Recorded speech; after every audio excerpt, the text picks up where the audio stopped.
unboxing of Tides of Infamy, a game of sea, warfare, bold exploration and perilous plunder, as the title implies.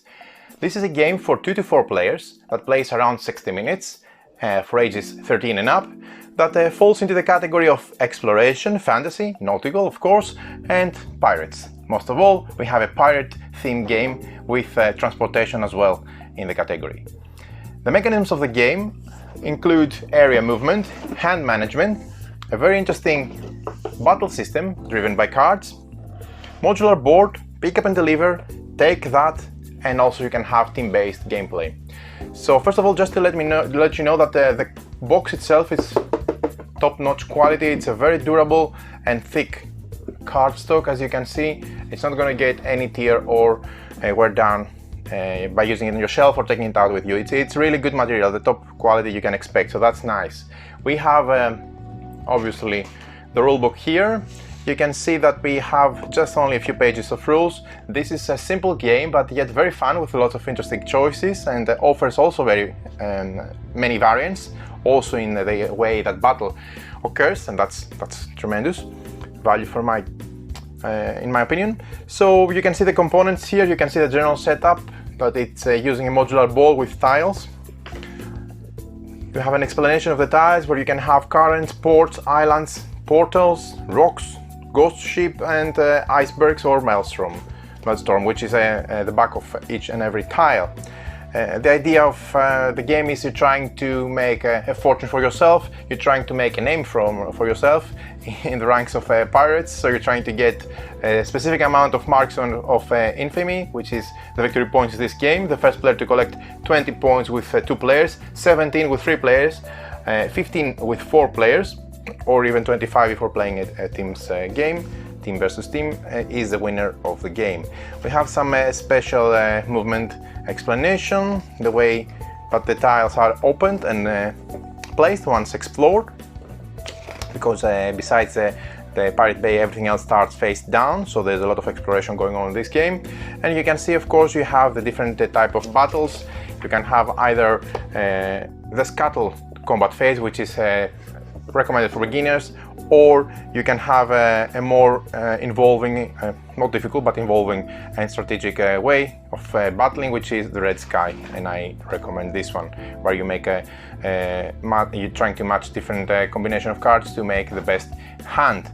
So this is the different phases of the game. Again, you can have the first phase, which is the game. It's divided in phases, where we have first of all the main phase where you start and then you proceed to the battle, and then of course we have the repair phase. The repair phase is the second, when you have the damages on your vessels and you're trying to repair them, and that's it. You see, very simple rules, not difficult to understand and get behind, but lots of gameplay here for sure. So let me drop everything on the table. There is a ton of tiles in here, and I love these tiles. These are amazing quality. These are extremely thick, durable tiles that are going to help you make some unique and fantastic maps all around. Let me quickly show you the back of the box, which looks like that. This is how the game is going to look like once set. This is a pirate bay where you start. You have different vessels where you carry cargo and plunder, and these are tiles that remain to be explored. Player rates and the harbor tile for each player, gold, and the marks of infamy, which are the victory points, and that's it. So let me show you some possible configurations for the game. Of course, there are many combinations. So the game suggests that you have a grid of 4 by 5, and I'm just placing tiles now as it is, but there is a rule. When you open a tile, you need to orientate it. When you're going from your vessel this way and you open a tile which is face down, you need to orientate it in such a way so that the arrow points towards where you're entering, and that's nice. So there's a lot of different art. This is the pirate bay, the central already explored tile. Everything starts like that. All the tiles start face down besides this one. I'm going to make a separate how to play video for the game, where hopefully we're going to show you how the game plays and get a good understanding on the mechanics and what you're trying to do in the game. the portals. You have different rocky areas which are obstacles or even icebergs. Different islands and ports where you can get plunder and trade goods that you need to, of course, deliver back to the Pirate Bay in order to receive victory points. As you can see, there are many different tiles, and this adds so much replayability to the way that the board is going to be set each and every time.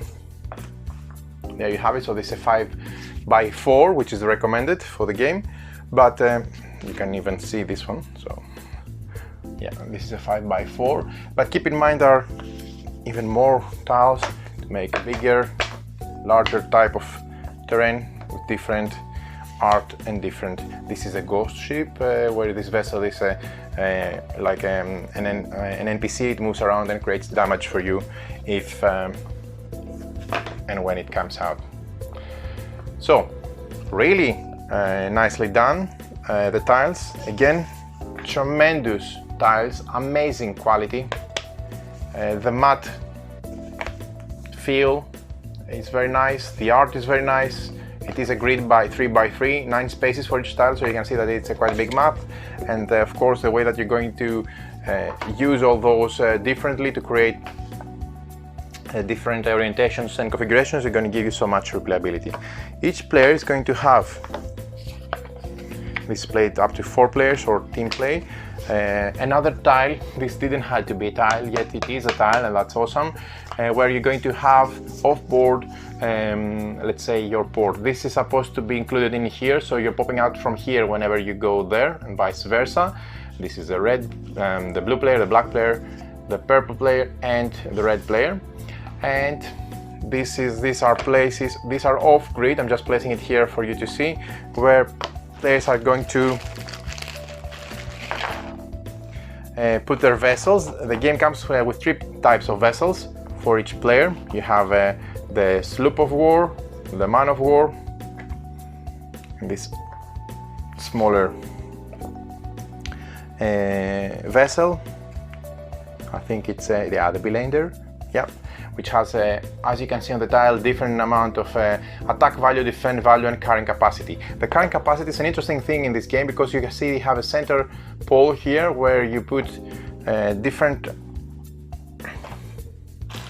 types of cargo that will award you victory points. So if you, of course, go back to the Pirate Bay and deliver them, and that's nice. So the way you hold victory cargo is you have these cylinders which bear a hole in them. For example, this is gem that you're going to get from here, or this is ruby which you're going to get from another island. I don't see it right now. And there are some trade goods as well, but they all go and sit nicely here when you carry them. This has a capacity of up to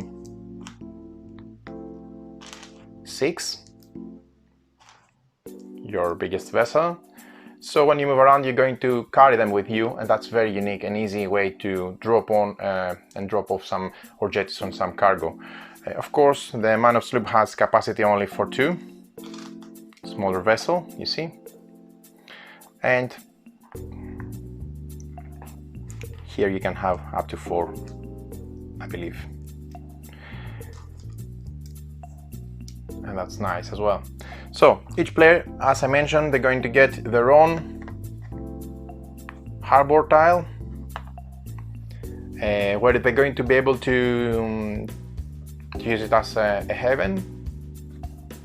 If their ships are destroyed, they're going to go in the shipyard in the back, and they need to be obviously repaired to be used here.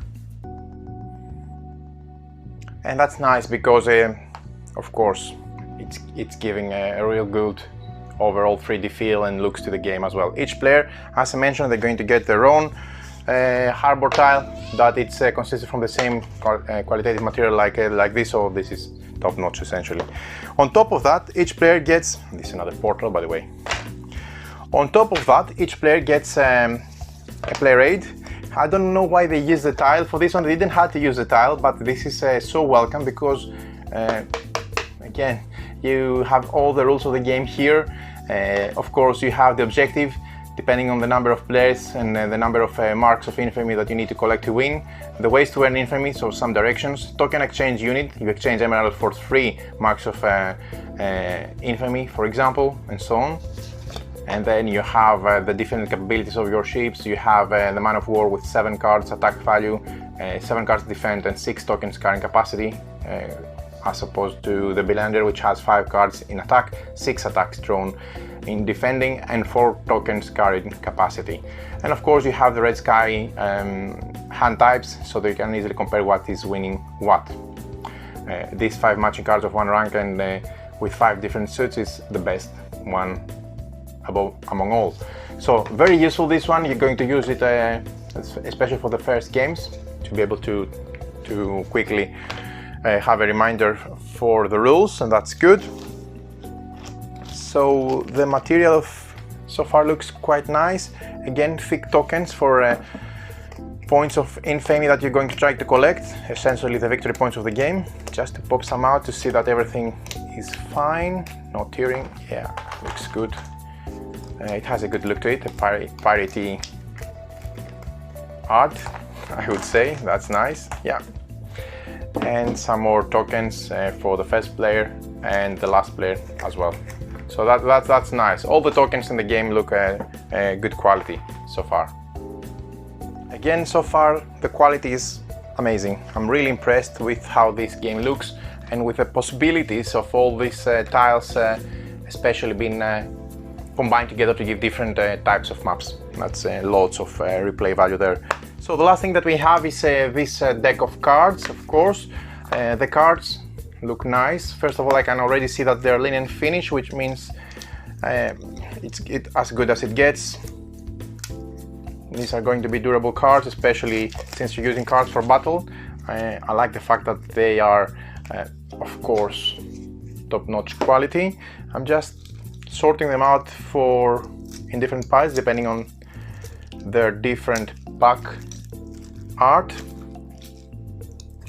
and I'm going to go through some of them with you so that you see how they look like. Oh, all of them are like that. That's good. Okay, so what we have here are, of course, these cards, which are the movement cards. There are lots of those. Linen finish card, that's good. This shows the movement points your vessel gets, but also, of course, as you can see, you need to have also different amounts depending on the category. So if you play this card, depends on the type of the vessel, but if you play this one, you need to move. You can move up 5, so that's nice. Also, you have different repair cards that you need to get in the movement deck. The cards look different from one another, that's always nice. Lots of 3s and 4s, some 5s I've seen before. And that's the whole possibility.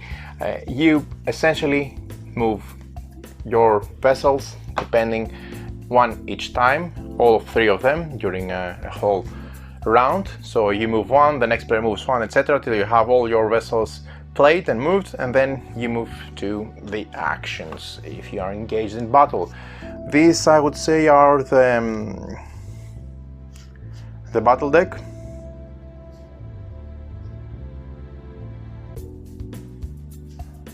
They look nice, different art, different numbers. The iconography is very simple. Again, linen finish, great quality, very simple to follow.